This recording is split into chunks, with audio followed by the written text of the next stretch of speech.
RP Bharat, केवल खबरें और कुछ नहीं। नमस्कार, मैं हूं अंजलि। आरपी भारत में आपका स्वागत करती हूँ। आइए नजर आते हैं आज की किसी खास खबर पर। सावधान रहें, सचेत रहें, कहीं आपका ऑडियो वायरल ना हो जाए। साहिबगंज जिला ऑडियो वायरल खेल का एक नया हब बनता जा रहा है। साहिबगंज का बरगरवा इलाके में कभी खबर नवेशों के तो कभी पुलिसकर्मियों के ऑडियो वायरल होने की घटना और कार्रवाई आम होती जा रही है। लेकिन इस बार ऑडियो वायरल हुआ है सत्ता के शीर्ष पर बैठे राजनेताओं का।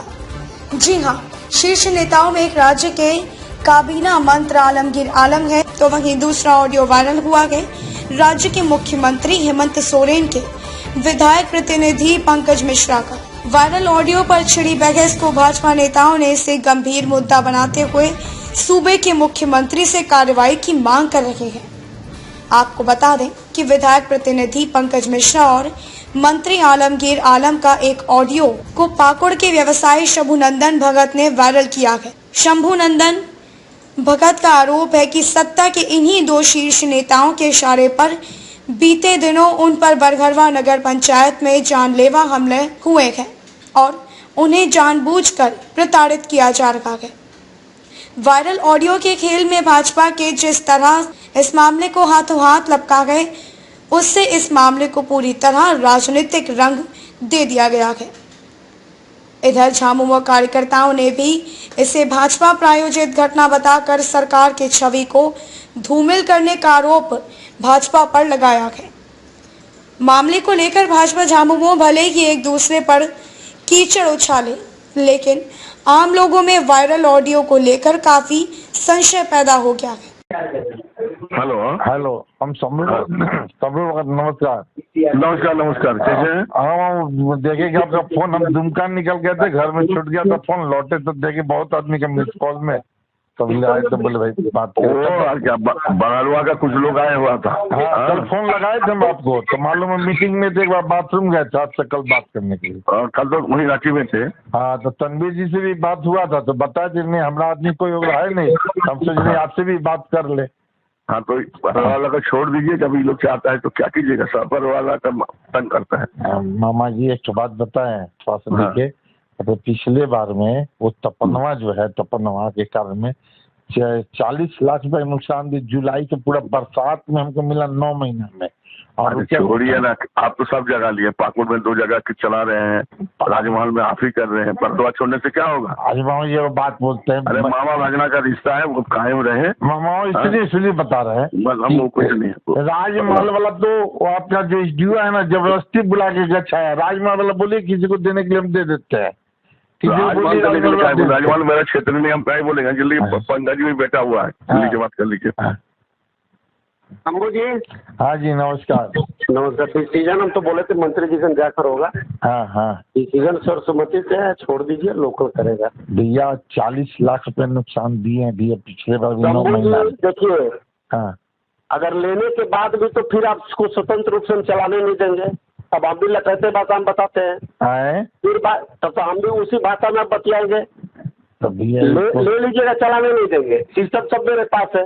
अच्छा, दिक्कत कर देंगे तो भैया ये भैया नहीं, तब आप नक्सलवाद वाला स्टाइल से बात कर रहे हैं, तो मैं तैयार हूँ लेने के लिए, और आप नहीं चलाने दीजिएगा। देखिए गवर्नमेंट का रेवेन्यू का अप्रूव किया, हम देखते हैं नक्सलवाद वाला स्टाइल से आपने बात किया है कि जो छोड़ दो, इलाका छोड़ दो, जंगल छोड़ दो, ये रोड छोड़ दो, ये खबरदार। इस ढंग की लैंग्वेज के किरते आप प्रतिनिधि हैं, इस ढंग की लैंग्वेज की बात नहीं, ये हम नहीं बता पाएंगे। इस ढंग की लैंग्वेज बहुत गलत आपने व्यवहार किया पंकज जी, बहुत गलत व्यवहार किया है, ये नक्सलवाद वाला स्टाइल व्यवहार।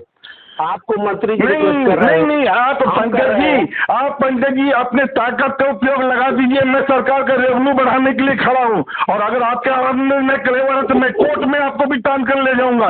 आइए रोक दीजिएगा। आपने जो चैलेंज किया, मैंने आपके चैलेंज को स्वीकार किया। अब मुख्यमंत्री के प्रतिनिधि बने, इसका मतलब क्या नक्सलवाद बना दीजिएगा? हमने गवर्नमेंट का रेवेन्यू देने के लिए आया हुआ, और मैंने आपके बात को रिकॉर्ड में लिए, और मैं आपका हाई कोर्ट तक भेज दूंगा कि गवर्नमेंट के रेवेन्यू को अपने हरास करने के लिए इस ढंग का थ्रेटनिंग देते हैं। मेरे को नहीं मालूम है, आपने बोला चैलेंज मत, मैं सर्वाइवल अवार्ड आपको उपयोग करते हैं। सुनिए ना, आप नहीं सुनेंगे, आप आपका रोकिएगा, देखेंगे आपके रिखा नेता मुख्यमंत्री के प्रतिनिधि है और आप इस ढंग का चैलेंज करते हैं आम जनता को सरकार के राजस्व के हरास के लिए। क्या आप ही बताइए, सरकार के राजस्व का बात करते हैं? नहीं, आपने इस ढंग का लैंग्वेज को उपयोग कैसे कर दिया पंडित जी? ताजुब बारे में नहीं मालूम है, जमीनी स्तर मेरे बारे में नहीं जानकारी है। आज आप मुख्यमंत्री के प्रतिनिधि बने हुए हैं, अच्छा मेरे जमीनी स्तर पर आपको नहीं मालूम है? सुनिए बात सुनिए। कल भी आपकी लैंग्वेज का मैंने स्वागत किया था और आज भी आप इस ढंग का लैंग्वेज बोले, नहीं चलने देंगे, रोक देंगे, गवर्नमेंट को रेवन्यू को रोक दीजिएगा, इतनी बड़ी आपकी ताकत। अरे गवर्नमेंट सरकार में आज है, हाईकोर्ट आपके हाथ में नहीं है। मैं भी पार्टी चाहता हूँ, मैं भी चुनाव लड़ा हूँ, अभी आप चुनाव नहीं लड़े होंगे, आप प्रतिनिधि बने होंगे। चलिए शंभू जी, ठीक है, आप हाईकोर्ट दिखाइएगा, हम देखेंगे। चलिए मैं तैयार हूँ आपके साथ। चलिए तैयार हूँ। बघरघाल बरगरवा में वायरल ऑडियो का नंगा खेल खेलने का जो सिलसिला चालू हुआ है, यह समाज के लिए अच्छा भी है तो बुरा भी है। अच्छा इस लिहाज से कहा जा सकता है कि राजनीतिक कोठरी में कैसे खेल खेले जा सकते हैं, ये ऑडियो से भली भांति प्रतीत होने लगा है। वहीं अगर देखा जाए तो जिस विश्वास के साथ कोई शख्स किसी से बात करता हो और बातचीत में तनिक भी तैश आने लगे तो उस विश्वास की कसौटी को लांघकर ऑडियो वायरल कर दिया जा रहा है।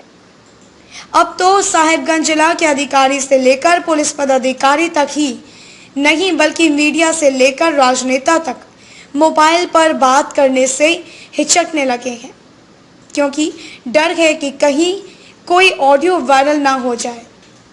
ऑडियो वायरल का सिलसिला यही नहीं थमेगा, अभी इस वायरल ऑडियो के मामले को लेकर मंजिल तक पहुंचना बाकी है, क्योंकि ये मामला सीधे तौर पर सत्ता और विपक्ष से जुड़ गया है। अब देखना दिलचस्प होगा कि वायरल ऑडियो की ये पटकथा को पक्ष और विपक्ष कैसे सुलझाते हैं। वायरल ऑडियो की कहानी आपको आगे भी दिखाएंगे, आप बने रहें आरपी भारत के साथ। साहिबगंज से आनंद कुमार भगत की रिपोर्ट। पंकज मिश्रा ऑलरेडी जो मुख्यमंत्री के प्रतिनिधि हैं वो वहाँ पे पहुंचे हुए थे, पहले से भी मुझको फोन पर थ्रेटिंग धमकी दिए थे, जिसका मेरे पास कॉल रिकॉर्डिंग पड़ा हुआ। और इसके बाद उन्होंने हमको धमकी दिया एक सरकार के एक मुख्यमंत्री के प्रतिनिधि होने के नाते कि लठैत के बल पर और लाठी के बल पर ऑक्शन हॉल में नहीं घुसने देंगे, नहीं जाना होगा। और इसी स्थिति में हमने उनकी चैलेंज को स्वीकार किया और हमने बोला उनको कि ऑलरेडी आप क्या बोल रहे हैं, सरकार के आदमी है, सरकार की राजस्व को मैं बढ़ाने वाला दाता हूँ और आपको बढ़ावा न आपने आतंकवाद और नक्सलवाद के स्टाइल में उनको जो धमकी दिए, मैंने आपकी धमकी को स्वीकार किया और मैं आपको इस मुद्दे को लेकर हाईकोर्ट और विधानसभा के पटल पर खींच कर लाऊंगा। इस पर उन्होंने बोला ठीक है, और वो चैलेंज के बाद में पुलिस प्रशासन सब जगह ने हमारा फोटो वायरल कर के और जगह जगह पर ब्रेकेटिंग लगाकर मेरे गाड़ी को रोकने के लिए, मेरे बंदे को रोकने के लिए, और मेरा भाई सुंदर वो भी कैंडिडेट था तो उसको रांगा वाले रोड में रोका गया।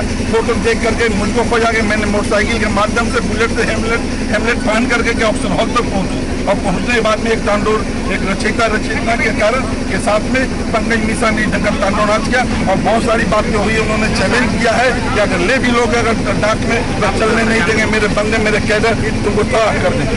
इसलिए लोगों ने आकर मुझे बताया कि बरड़वा नगर परिषद में जो है डाक होने जा रहा है, उसमें हम लोग चाहते हैं कि लोकल लोगों को होना चाहिए।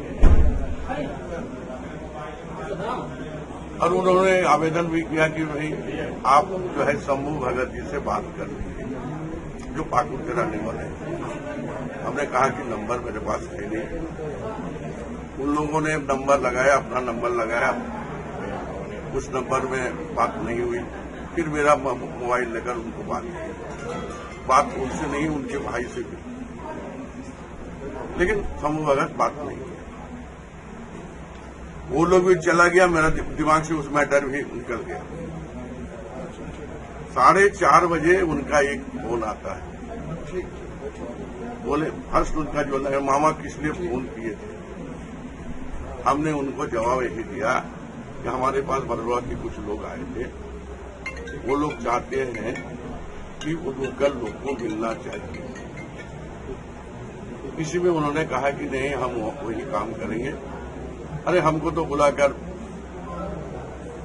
क्या बोलते हैं राजमहल एसडीओ हमको काम दिया है, आप वहां किसी को वहां भेज दीजिए, बरनौ में हम ही लेना चाहते हैं। हम बोले देखो राजमहल में कौन लेगा नहीं लेगा वो हम नहीं जानते हैं। बरनौ मेरा गृह ब्लॉक है और हम यहाँ के विधायक हैं, यहाँ के लोगों का जो है ये लोग चाहता है, बाकी तुम्हारा इसके सिवा उसके साथ कोई हमारा संपर्क भी नहीं हुआ, न कोई बात नहीं। जो शंभू भगत जो ठेकेदार थे जिन्होंने ऑडियो को वायरल किया और उसमें माननीय झारखंड के मंत्री आलमगीर आलम जी और हमारे विधायक प्रतिनिधि पंकज मिश्रा जी को एक षड्यंत्र के तहत जो बदनाम करने का प्रयास इन लोगों ने किया, उसका हम लोग खंडन करना चाहते हैं।